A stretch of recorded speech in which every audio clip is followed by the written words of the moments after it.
Once upon a time, in the vast golden plains of Australia, there lived a little kangaroo named Joey. Joey was smaller than the other young kangaroos in his mob, with soft brown fur, big curious eyes, and a tail that wasn't quite as strong as he wished. Unlike the other Joeys, who could hop high and far, Joey struggled with his jumps.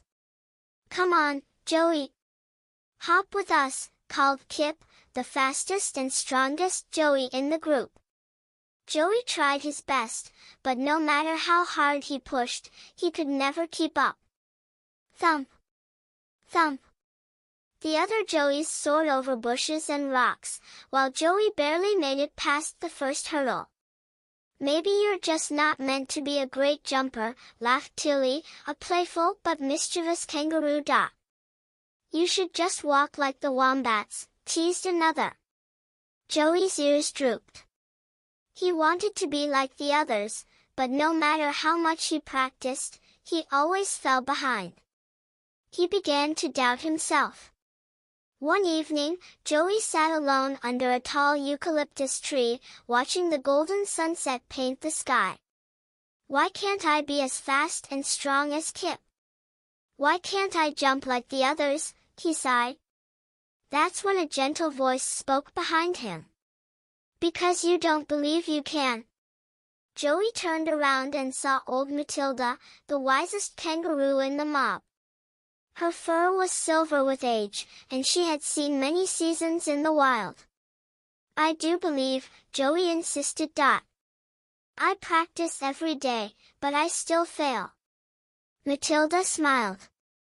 "Believing isn't just thinking you can do something, it's knowing deep inside that you already have the strength to do it."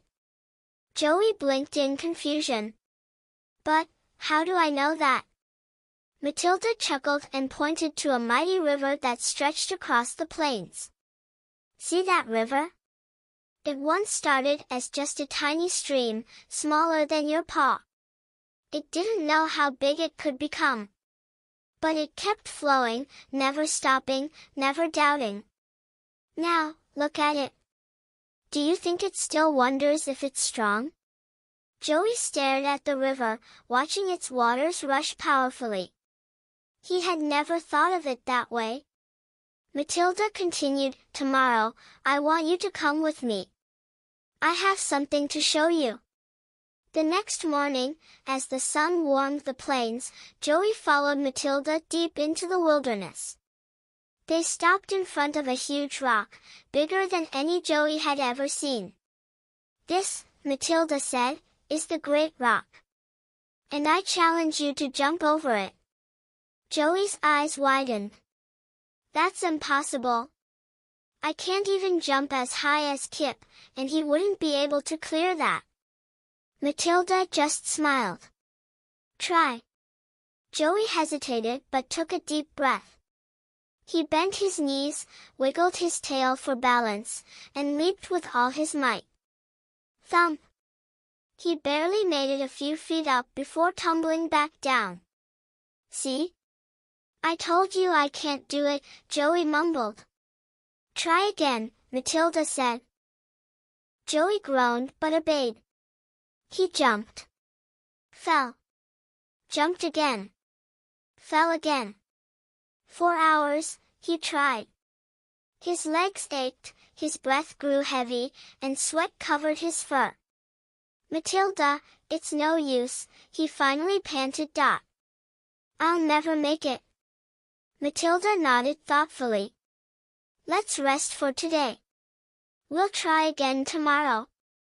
Joey wanted to protest, but he was too tired. That evening, as Joey sat under the eucalyptus tree, he heard a soft chirping near his feet. He looked down and saw a tiny cricket trying to climb a blade of grass.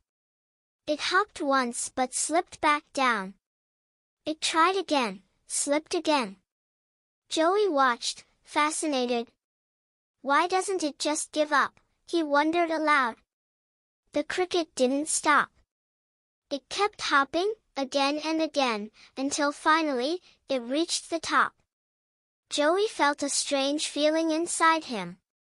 If such a tiny creature could keep trying, why couldn't he? The next morning, Joey and Matilda returned to the great rock. "Are you ready?" Matilda asked. Joey nodded, determination in his eyes. This time, he didn't focus on how high the rock was. He didn't think about failing. He just believed. With a deep breath, Joey bent his legs lower, used his tail to push himself forward, and sprang into the air. For a moment, he felt lighter than the wind. He soared higher than ever before. But, not high enough. Thump! Joey landed on the rock, just a little higher than before, but still fell back down. "Almost," Matilda said. "Try again." Joey didn't feel discouraged.